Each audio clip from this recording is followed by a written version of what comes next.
Gisèle Halimi a consacré sa vie à la justice, des opprimés au sens large, des femmes en particulier, et cela d'où qu'elles viennent. D'origine française, italienne, tunisienne.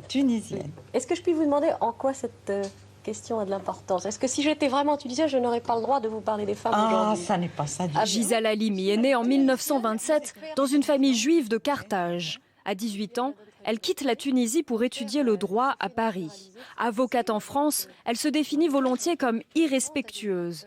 Elle bouscule l'ordre établi en défendant des indépendantistes tunisiens et algériens.